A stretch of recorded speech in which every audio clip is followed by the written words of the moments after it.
welcome back to the channel again, guys. So for the new subscribers, thank you so much, and for the returning subscribers again, guys, I want to just thank you for coming onto the channel and supporting us. So I just have a quick update. Well, it's about taking additional work in the UK, and I have a quick update to share with you guys. And I did my research from everyone here, and I just didn't want to jump until I've done my research and understood what this means for healthcare workers for taking additional work. So stay tuned, guys, because this will be something that should stay. We all know that if you're on the healthcare the skilled worker visa, you're only allowed to take like only 20 hours of additional work with a second employer or with your own employer, with the trust that is sponsoring you. You're only allowed to take 20 hours. But during COVID, the government had changed that because of shortage of workers, and people were able to do more than 20 hours of additional work. So around last year, I think probably October, the government did change it back to only 20 hours. So people have been working only 20 hours of additional work. Anyone who's on the skilled worker visa and is being sponsored by their trust, they are only allowed to work only for 20 hours additional work. But recently, around probably towards the end of February, the government did then come again with another thing of where you could take on additional hours. And I just want to quickly read this through. So if you go to the 𝐺𝐿 website, that's where you'll get everything concerning whatever type of visa and concerning this kind of visa. So under the skilled worker visa, there are different types of occupations. There are very, very many different occupations, but specifically the healthcare and healthcare workers category are allowed to take on additional 20 hours because there is still a massive shortage, guys. So I'll just quickly go on to the 𝐺𝐿 website and I'll be sharing with you on the screen. So here it says that, sorry, I'll be looking at my phone as I do this. So taking on additional work on a health and care worker visa, as long as you're still doing the job you're being sponsored for, you can also do unpaid voluntary work. You may need to apply to update your visa to do additional paid work. This will depend on the type of work you're doing and the hours you're going to do. Then they say here, work you can do without updating your visa. If your extra job is also eligible for a health and care worker visa, you can work as many hours as you like without updating your visa, guys. So as long as your strength can carry you, as long as your body can carry you, you can work as much as you want to work without having to update your visa. Then they also say that if your job is not eligible for a health and care worker visa, you can still work up to 20 hours a week if the job is on a shortage occupation. So if your job is not eligible for a health and care worker visa, you're only allowed to take only 20 hours a week if the job is in the shortage occupation, guys. So here, guys, everything usually in codes, and depending on the codes and whichever code that your job is in, you're allowed to take on additional hours. So you down here, you can check if your job is on the list of shortage occupations, and there are two links here which if you click, you will quickly find what you're looking for. But again, I will take you there, guys, so we see what I mean when I say that. Then after that, it says that you need to update your visa if you're going to either get a job that's not an eligible health and care worker visa or in a shortage occupation, or if you work more than 20 hours in a job in a shortage occupation that's not eligible for a health and care worker visa. To apply, you'll need to get a new certificate of sponsorship from your second employer and include a letter with your application explaining that you want to change your current permission to stay. So basically, you need to update your visa. If you plan on working on another shortage occupation code, you need to change your visa. All right, you need to change your visa in order to do that. But if you're doing the same job in the same occupation code, you're allowed to do more than 20 hours. And this is the best part down here, because it says working after 27th of August 2023. From 27th of August 2023, you'll only be able to do up to 20 hours of additional paid work without updating your visa. The job will need to be either in the same occupation code and at the same level as your main job, or in a shortage occupation.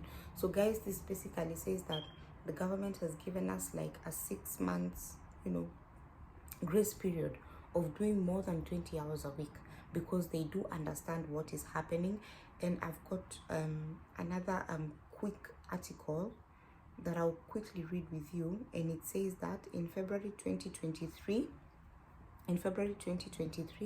the Home Office changed the rules for supplementary work for sponsored workers in the UK on a health and care visa, lifting the 20-hour cap on supplementary work. Ordinarily, sponsored workers can work in their main sponsored job and undertake up to 20 hours of ordinarily. That's like the previous ruling that was there. So supplementary work must be in the same profession and at the same professional level as their main job, or must be in a shortage occupation. Supplementary employment does not have to be with a licensed employer, and the Home Office does not need to be informed of the additional work. The announced change only applies to skilled workers on a health and care visa. So not everyone on the skilled worker visa. Only those people who have the skilled workers and are health and care professionals are the ones who are only allowed to go above the 20 hour per week. So this visa category applies to qualified doctors, nurses, healthcare professionals, and health and care professionals working in adult social care. Health and care visa holders are now permitted to work in supplementary employment for more than 20 hours per week, provided that any hours worked beyond 20 hours are in an eligible health and care visa role. If the worker already holds a health and care visa, they will not need to apply to change their visa, and they will not need to notify the Home Office. So this exemption is in place for 6 months and will be reviewed in August 2023. Current guidance indicates that from August 27th, 2023, the exemption will end, and all skilled workers, including health and care visa holders, will only be able to do up to 20 hours of supplementary work, guys. So basically, there is an exemption that's in place for the next 6 months. Sorry, not even 6 months. I think that will be 4 months. Yeah, in the next 4 months that you're able to do over 20 hours. You don't need to, update the Home Office. You don't need to do anything else. You can work for more than 20 hours. So this is definitely good news, because it gets to supplement your income. You can work as much as your strength carries you, but don't overwork yourself, because remember, we are still we're still in a cold season, guys, and if your body is not used to this, you can get really unwell. Don't overwork yourself, because now it becomes unsafe for the clients. So don't overwork yourself, guys. Only do what you can do, because sometimes don't get too greedy, okay, and end up putting people's lives in danger. So just another quick article that I got to read from the NHS. It does say that in February 2023, the Home Office announced a change to supplementary work rules for sponsored workers in the UK on a health and care visa, guys. So I did try to do my research. I've seen other YouTubers. I've gone to the 𝐔𝐿 website, and this actually is a legit thing, guys. So people are working more than 20 hours a week. So in February 2023, the Home Office announced a change to supplementary work rules for sponsored workers in the UK on a health and care visa. This means that health and care visa holders are permitted to work more than the 20 hours per week for an additional employer without having to notify the Home Office. Any supplementary hours worked beyond the 20 hours must be in an eligible health and care visa role.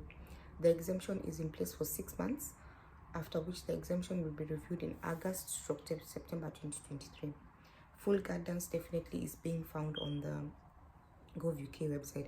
And why is this happening? It's because there's a lot of shortages, a really big shortage, guys, and it's putting a risk on patients' lives, human lives. Operations are being cancelled, elective procedures are being cancelled because they don't have enough staff to provide the care. And the reason as to why this is happening is because of this. We are having shortage here, we are having this here, we are having this here, we are having this here. So a lot is happening, guys. The NHS is facing one of the worst crises ever, and it's really putting people at people's lives at risk because they don't have enough staff, guys. So quickly going on to the 𝐺𝐿 UK site, I'll just take you there quickly.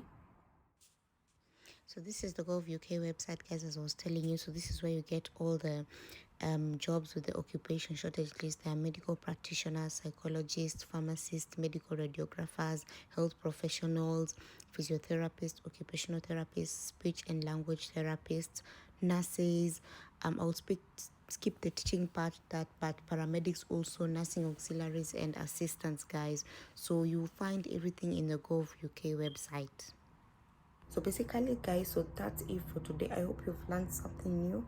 I did try and do my research here and there before I start running to come and let you guys know what's happening. So that's it for today. So thank you guys so much, and see you on the next one, and bye.